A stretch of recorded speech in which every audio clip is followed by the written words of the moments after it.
Retour sur le plateau. Cette fois-ci, on va parler d'autre chose. On va parler d'histoire. Enfin, d'autre chose. On va revenir sur l'histoire. L'histoire dans une grande dimension, puisqu'on va parler de romans. On va, cette fois-ci, tourner les pages d'une belle histoire en bois, peut-être pas de tamarin d'ailleurs. On va essayer de voir dans quel bois c'est fait. C'est dans Cosmo Rayonné.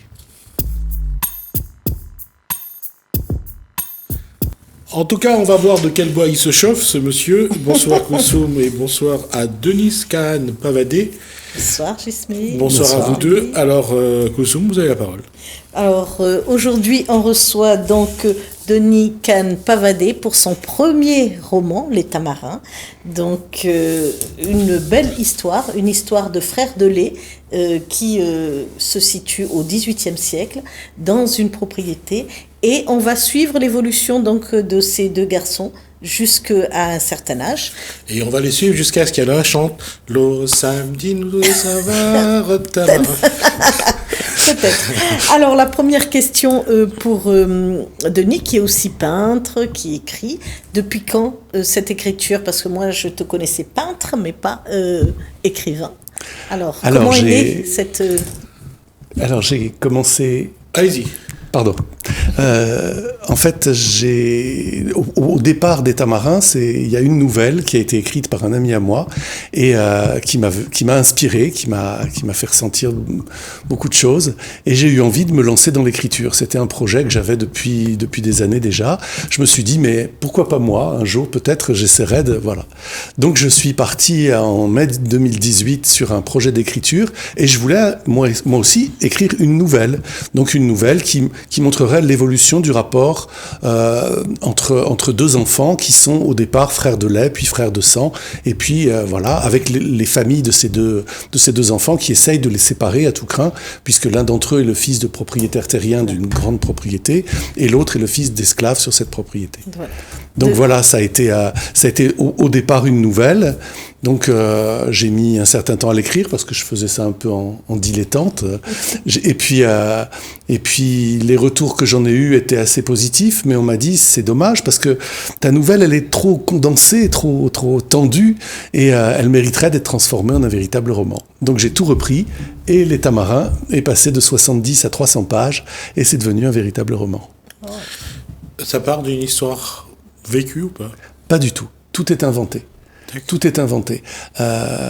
J'ai fait quelques petites recherches historiques pour m'assurer que tout ce que j'écrivais dans le roman soit cohérent par rapport à ce qu'on sait de l'histoire de la Réunion. Mais j'ai pas vraiment été passer des jours et des nuits aux archives départementales. Ce roman où on montre un petit peu l'ambiguïté, les oppositions, c'est un petit peu à l'image de la Réunion? C'est quand même très différent avec c'est beaucoup plus les relations étaient beaucoup plus caricaturales à mon sens à cette époque. Certains d'ailleurs m'ont reproché que dans mon roman les personnages blancs soient tous méchants et que les personnages noirs soient tous gentils. Bon, c'est vrai qu'il y a toujours le risque de tomber un peu dans ce cliché là. Mais clairement les personnages blancs, la famille propriétaire, ils sont dans une autre conception des relations que celle qu'on peut imaginer aujourd'hui. Pour eux, les esclaves ne sont pas des individus, ne sont pas des humains. Ce sont des meubles, comme c'est dit dans le Code noir au départ. Ce sont des meubles. Ils sont considérés comme guère plus que des animaux de labeur ou des outils. Et donc, même le prêtre, à un moment, on a le frère... Anselme. Oui, Anselme, et même lui, qui pense autrement, qui a un peu l'intuition, qui peut avoir autre chose, il n'ose pas. Alors, il n'ose pas se prononcer. Il est dans une position très ambiguë parce que à la fois son éducation au séminaire et sa vocation chrétienne fait que il ne conçoit pas les choses comme ses familles, mais en même temps, il est leur employé. Si jamais il manifeste quoi que ce soit, on lui dira monsieur, vous reprenez le bateau, vous repartez. Alors, on va juste rendre hommage à l'abbé Monet. Oui. Pour ceux qui l'ont connu, c'est un des religieux de la sphère catholique qui va lui fêter cause pour les esclaves. Et malheureusement pour lui, comme a dit Denis Cahan Pavadé, il sera obligé de prendre le bateau du retour. Oui. Et donc ensuite, on a donc ces deux garçons qui grandissent dans cette propriété, et on voit tous les amours, que ce soit du côté des maîtres ou du côté des esclaves, c'est que de l'éphémère. Voilà, on cueille le bonheur au moment où ça se présente, mais après, tout de suite, c'est la catastrophe. J'ai cru qu'elle allait citer Ronsard. Eh ben, par moment, j'ai quand même eu, des petites. D'accord. J'ai senti dans un des poèmes qui est à l'intérieur, j'ai senti un peu des influences à la Ronsard.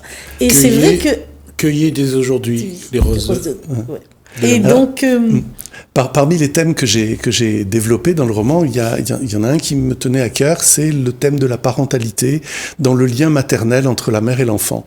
Et on le retrouve dans plusieurs situations, dans plusieurs rapports mère-fils ou mère-fille, dans des situations très très différentes. Et dès le début, quand elle serre, ils sont dans le bateau. Dans l'écriture. Tout à fait. Elle serre son enfant contre elle. Elle est à peine sortie de l'adolescente, cette fille. Bien sûr. Au départ. Et si elle lutte, donc c'est tout au début du roman, dans le premier chapitre, quand on voit la jeune femme qui a été capturée en Afrique et qui est déportée par Zanzibar et le port de Nguja, qui était le grand port de distribution des esclaves dans tout l'océan Indien, et qu'elle arrive à l'île Bourbon à l'époque. Donc si elle lutte pour essayer de rester en vie sur le bateau, c'est pour sa fille, parce qu'elle sait que si elle meurt, sa fille, elle a 3 jours d'espérance de vie. Donc elle se bat plus pour sa fille qu'autre chose. C'est déjà une empreinte très forte de relation, voilà. Et puis après, d'autres personnages qui sont les descendants de cet esclave, et ça va arriver jusqu'à Samuel avec son rapport très fort avec sa mère.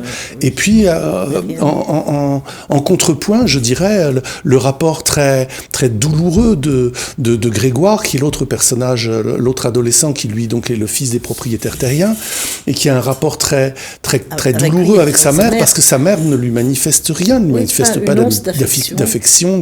Voilà, même quand il tombe malade, elle du moment qu'il vit, j'ai pas entendu ce que. Pas une once d'affection. D'accord. Voilà. Mais après, j'essaye toujours de me dire, il y a un contexte. Si la mère n'a pas ces mots, ces gestes, d'abord, je pense qu'on lui a pas appris, d'une part. Oui, certainement. Ouais, on l'a pas appris. Et puis, je pense qu'elle a d'autres soucis que. Eh ben, elle atterrit là, alors qu'elle devait épouser quelqu'un d'autre, et puis elle l'a pas pu. Et donc, elle se trouve donc dans ce mariage qu'elle n'a pas voulu, mais qui a été déjà arrangé, convenu, contrat tout fait. Et voilà, puis évidemment, elle se trouve enceinte, alors d'une grossesse qu'elle n'a pas souhaitée non plus. Et ça se passe très mal à l'accouchement. C'est pour ça que du coup, il y a une nourrice qui est choisie, et c'est pour ça que les 2 garçons vont être frères de lait. Ouais. Et donc, même le choix de cette nourrice qui est noire, alors que c'est un bébé des maîtres, et donc au départ, elle ne veut pas. Elle refuse, elle se dit, non, quand même, pas une négresse qui va nourrir mon enfant, qu'elle dit au départ. Et puis finalement, son mari lui dit, mais là, on n'a pas de choix, il n'y a pas de choix, il n'y a personne de disponible là. Il n'y a personne qui est disponible, tout le monde est pris, donc, où on est dans ce choix et l'enfant survit, ou bien... voilà. Et c'est tout le temps comme ça. Donc toutes ces naissances sont des naissances ou difficiles, ou quand ce sont des naissances qui sont choisies, plus tard, on a des séparations, échanges. Parce qu'encore une fois, puisque les esclaves sont des meubles, des objets, des animaux, du matériel, on peut sans difficulté, aux yeux des propriétaires terriens blancs, les échanger, les vendre, les jeter comme quantité négligeable. Par exemple, à un moment, dans la propriété, on s'aperçoit qu'il y a beaucoup de jeunes filles, beaucoup d'adolescentes, et peu de garçons. Et donc, ça pose un problème, parce que les propriétaires terriens de l'époque... Ils aimaient bien marier les esclaves entre eux pour en avoir d'autres gratuitement par la suite, quoi. Donc à un moment, il y a un échange qui va se faire entre une esclave fille et contre un esclave garçon, parce que dans les 2 propriétés, ça les arrange de rétablir une espèce d'équilibre. Mais vous imaginez la situation de ces gens qui sont déracinés, qui sont du jour au lendemain, sans qu'on leur explique pourquoi, qui sont envoyés à l'autre bout de l'île. Voilà. Pour ceux qui ont pu voir la série Kunta Kinte, Kunta Kinte, à l'époque, c'est terrible. sur justement l'esclavage, ils ont su montrer justement cette façon qu'on avait de vendre des esclaves et créer et montrer aussi le sentiment, l'émotion des esclaves qui étaient vendus.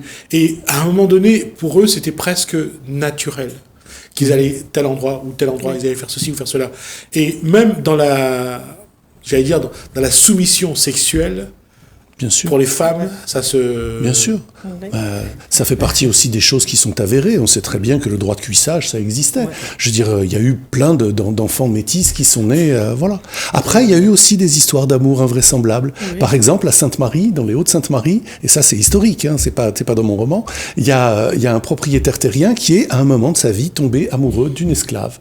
Et donc, quand il s'est senti en train de partir petit à petit, il l'a affranchi et il lui a donné une parcelle de terrain. Donc il y avait 2 ravines qui se rejoignaient et il a décidé il a fait un acte notarié pour dire que toute cette petite langue de terre qui était comprise entre ces 2 ravines, il les donnait à son esclave qui s'appelait Élisa.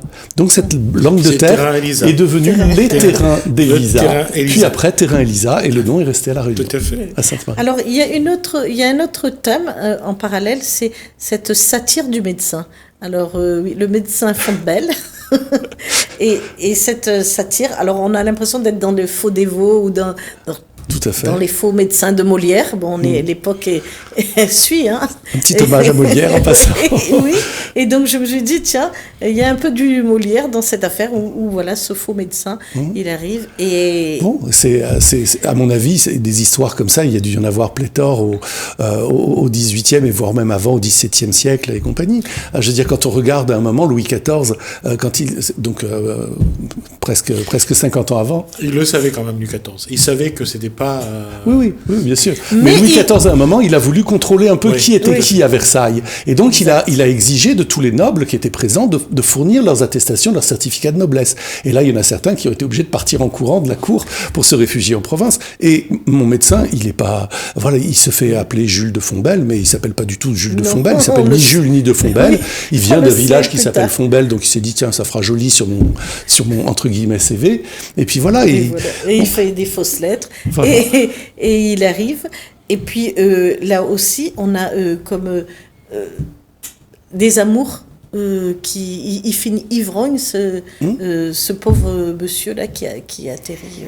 Je le plains pas beaucoup, moi personnellement.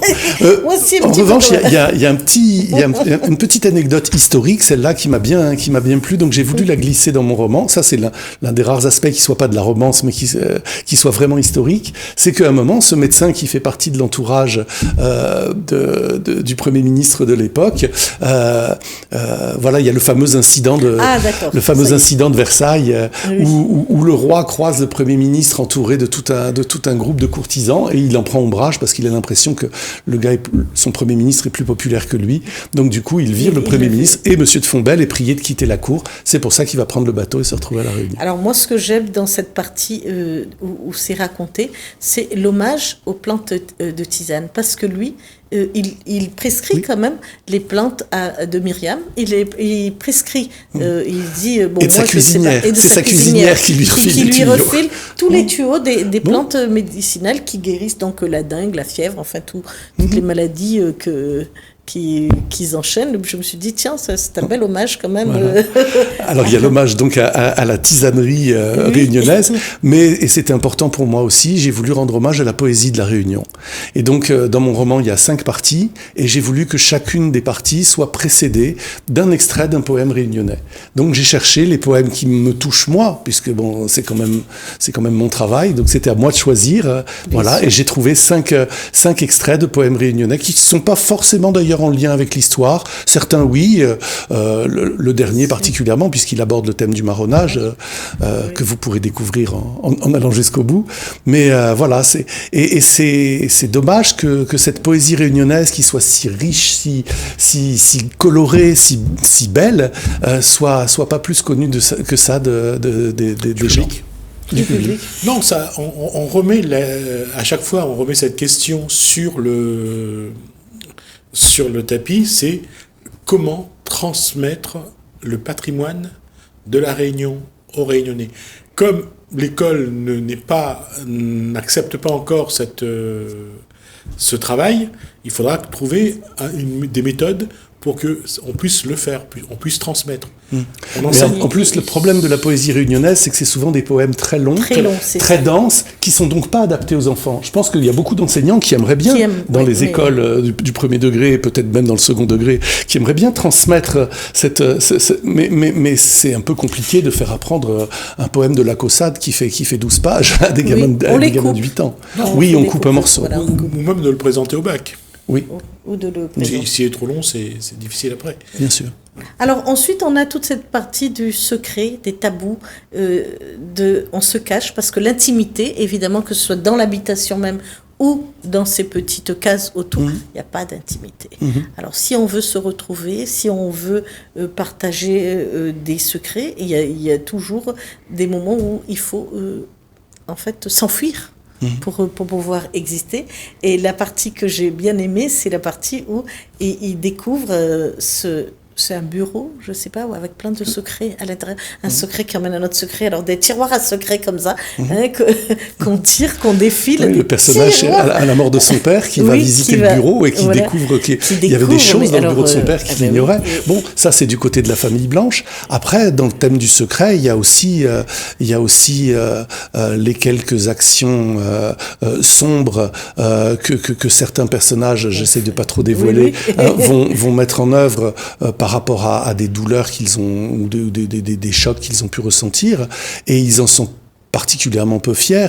Donc même entre époux, ils vont pas se raconter les vilaineries qu'ils ont. qu'ils ont fait. Voilà, parce il y a une certaine honte aussi, même si la vengeance peut être un moteur d'action, mais après il reste la culpabilité. Une fois que la vengeance est assumée, il reste la culpabilité. Juste pour revenir sur ce que vient de dire Kulsum, trouver un endroit pour être discret, pour être isolé, juste saluer ceux qui ont trouvé un endroit avec le temps, les champs de Cannes.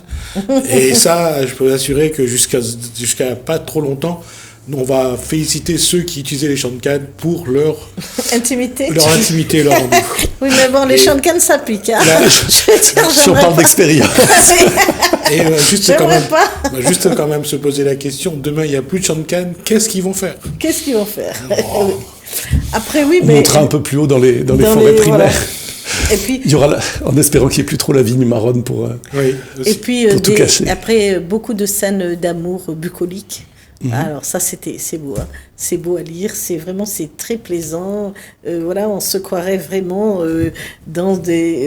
avec ces bergers, avec tout ce monde, voilà, du 17e, du 18e siècle, maintenant, tous ces romans, bergères. Quand on écoute Kulsum, on pense à ces tableaux. Oui, c'est ça, ces tableaux. Je ne veux pas tout dévoiler, mais oui, c'est un tableau. Oui, exactement. Un petit parapluie. Voilà. Et bien, on s'imagine.